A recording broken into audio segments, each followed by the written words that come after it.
श्री शिवाय नमस्तुभ्यम, हर हर महादेव।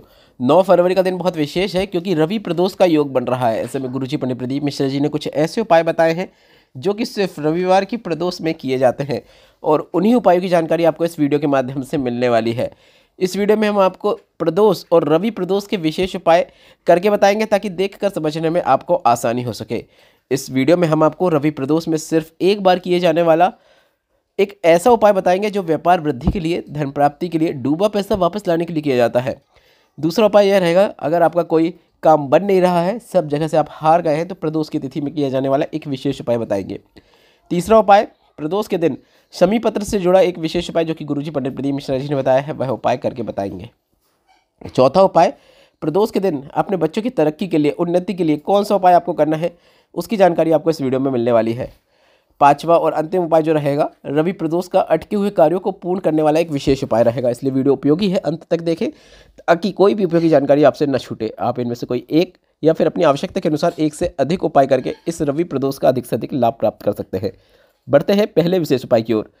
सिर्फ और सिर्फ रवि प्रदोष में किया जाने वाला एक विशेष महा उपाय, व्यापार की उन्नति के लिए, पैसा कहीं चला गया हो, नहीं वापस आ रहा हो, उसके लिए, नया व्यापार शुरू करना चाहते हैं तो उसके लिए भी आप यह उपाय कर सकते हैं। व्यापार बदल बदल के थक गए हैं पर उन्नति देखने को नहीं मिल रही है तो भी आप यह उपाय कर सकते हैं। रवि प्रदोष के दिन ही यह उपाय किया जाता है, मतलब प्रदोष की तिथि हो और रविवार का दिन हो, उस दिन आपको सिर्फ एक बार यह उपाय करना है। एक बेलपत्र आपको शिवलिंग में माता अशोक सुंदरी के स्थान पर अर्पित करना है। बेलपत्र की डंडी शिवलिंग की ओर होना चाहिए। इस बात का आपको विशेष रूप से ध्यान देना है क्योंकि अधिकतर हम जितने भी उपाय करते हैं उस पर अगर हम बेलपत्र को शिवलिंग के ऊपर या माता अशोक सुंदरी के स्थान पर अर्पित करते हैं तो डंडी हमेशा हम जलाधारी की ओर रखते हैं। पर इस उपाय के अंतर्गत आप जो एक बेलपत्र को शिवलिंग में माता अशोक सुंदरी के स्थान पर अर्पित करेंगे तो बेलपत्र की डंडी जलाधारी की ओर न होते हुए शिवलिंग की ओर होना चाहिए, इस बात का ध्यान दें। दूसरी बेलपत्र ऊपर बंधी हुई जलाधारी में अर्पित कर देना है।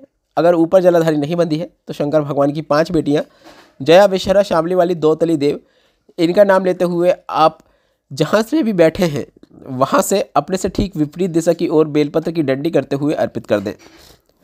ध्यान से समझ लीजिए, पहली बेलपत्र आपने शिवलिंग में माता अशोक सुंदरी के स्थान पर अर्पित की है, डंडी आपने शिवलिंग की ओर रखी है। दूसरी बेलपत्र आपको शिवलिंग के ऊपर जो जलाधारी बंधी होती है जिससे बूंद बूंद करके जल शिवलिंग पर गिरता है वहाँ पर अर्पित करना है। उसके ऊपर भी अर्पित कर सकते हैं, फिर उसके अंदर भी डाल सकते हैं, पर ऊपर अर्पित कर देंगे तो काफ़ी अच्छी बात है क्योंकि अंदर डालने से कई बार वह फंस जाती है और पानी अच्छे से नीचे नहीं आ पाता है। तो आप बेलपत्र को जलाधारी पर चिपका देंगे तो अच्छी बात रहेगी। अगर ऊपर जलाधारी नहीं बंधी है तो जया, विशरा, शामली वाली, दो-तली देव, शंकर भगवान की 5 बेटियों का नाम लेते हुए उसे आप शिवलिंग पे भी अर्पित कर सकते हैं। इसके बाद तीसरी बेलपत्र को आपको शिवलिंग में जो माता पार्वती का हस्तकमल होता है, शिवलिंग का जो कटीय भाग होता है, जलाधारी का जो भाग होता है, वहाँ पर आपको स्पर्श करा के उस बेलपत्र को बेलपत्र के वृक्ष के नीचे जाकर कंकड़ कोई पड़ा हुआ हो या फिर कोई शिवलिंग रखा हुआ हो या फिर गोल आकृति बनाते हुए उस पर बेलपत्र को अर्पित कर देना है। बेलपत्र की डंडी वृक्ष की ओर हो, इस बात का आपको विशेष ध्यान देना है। गुरुजी ने कहा इस प्रकार से आप अगर 3 बेलपत्र को शिवलिंग में अलग अलग स्थानों पर अर्पित कर देते हैं तो व्यापार में आपको उन्नति देखने को मिलती है। पैसा डूबा गया है तो डूबा पैसा भी वापस आता है। नया व्यापार शुरू कर रहे हैं तो आपको उसमें उन्नति देखने को मिलती है। यह उपाय सिर्फ और सिर्फ रवि प्रदोष में किया जाता है, बार बार करने की आवश्यकता नहीं है। बढ़ते हैं दूसरे उपाय की ओर। सब जगह भटक लिए, सारी दुनिया के सामने आपने हाथ जोड़ लिया पर आपका कार्य नहीं बन पा रहा है, काम पूर्ण नहीं हो रहा है, तो कार्य सिद्धि के लिए आपको यह विशेष उपाय करना है। आपको एक बेलपत्र लेना है, एक शमी पत्र लेना है, एक कनेर का पुष्प लेना है। देवादिदेव महादेव को शिवलिंग पे जल चढ़ाने के बाद आपको यह सभी चीज़ें अर्पित करना है। शिवलिंग पे आप एक एक करके अर्पित कर सकते हैं, पहले बेलपत्र, फिर शमी पत्र, फिर कनेर का पुष्प या फिर एक साथ भी तीनों चीज़ें अर्पित कर सकते हैं। गुरुजी ने कहा है 2 या 3 प्रदोष निकलेंगी, आपकी झोली खुशियों से महादेव जरूर भर देंगे, यह निश्चितता है। यह उपाय गुरुजी ने कुछ बातों का ध्यान रखने को कहा है, वह आप समझ लीजिए कि आपको बेलपत्र, शमी पत्र और कनेर का पुष्प को शिवलिंग पर जल चढ़ाने के बाद अर्पित करना है, पहले अर्पित नहीं करना है। यह उपाय आपको 2 से 3 प्रदोष करके अवश्य देखना चाहिए। बढ़ते हैं तीसरे विशेष उपाय की ओर।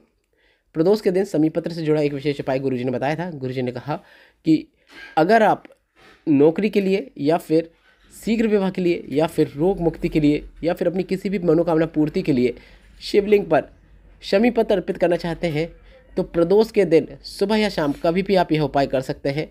शिवालय में पहुंचने के बाद शिवलिंग में माता पार्वती के हस्तकमल में आपको शमी पत्र का स्पर्श कराना है। इसके बाद इस शमी पत्र को आपको शिवलिंग के ऊपर अर्पित कर देना है। यह शमी पत्र को अर्पित करने का एक विशेष तरीका है जो हर प्रकार की मनोकामना पूर्ति के लिए आप कर सकते हैं। माता पार्वती के स्थान पर आपको स्पर्श कराते हुए शिवलिंग के ऊपर अर्पित कर देना है। श्री शिवाय नमस्तुभ्यम या फिर नमः शिवाय या फिर ओम नमः शिवाय मंत्र का उच्चारण करना है। गुरुजी ने कहा इस प्रकार से प्रदोष के दिन शमी पत्र को शिवलिंग पर अर्पित करने से महादेव और माता पार्वती किसी भी प्रकार की मनोकामना को शीघ्र पूर्ण कर देते हैं और आपको रोग मुक्ति भी प्रदान करते हैं। बढ़ते हैं चौथे विशेष उपाय की ओर।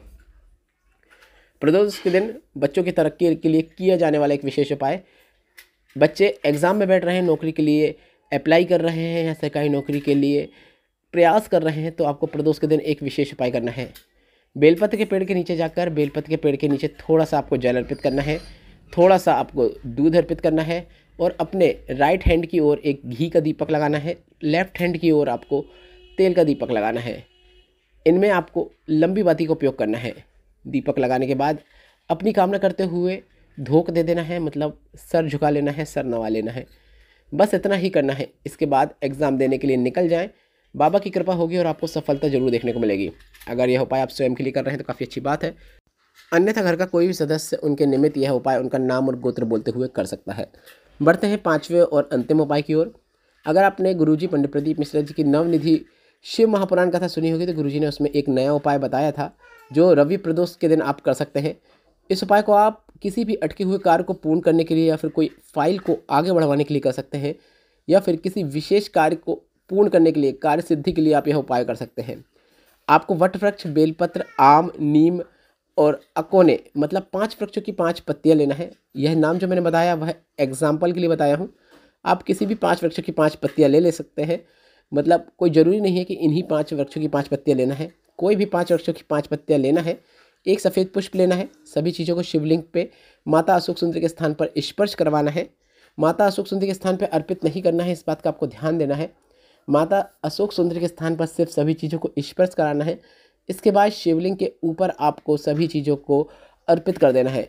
यह एक विशेष उपाय है जिसमें आपको महादेव का विशेष नाम स्मरण करना है। मतलब माता अशोक सुंदरी के स्थान पर जब स्पर्श कराएंगे और शिवलिंग के ऊपर जब अर्पित करेंगे तो आपको निर्मलेश्वर महादेव का नाम लेना है। बस इतना ही करना है। गुरुजी ने कहा इसके लिए आप अपने कार्य के लिए निकल जाएं। अटका हुआ कार्य पूर्ण होगा, कार्य में सिद्धि प्राप्त होगी, कार्य में सफलता प्राप्त होगी। यह उपाय भी आप प्रदोष के दिन सुबह करेंगे तो काफ़ी अच्छी बात है, अन्यथा आप कभी भी यह उपाय करके अधिक से अधिक लाभ प्राप्त कर सकते हैं।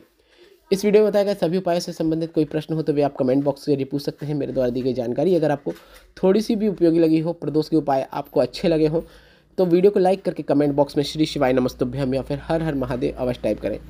श्री शिवाय नमस्तुभ्यम, हर हर महादेव।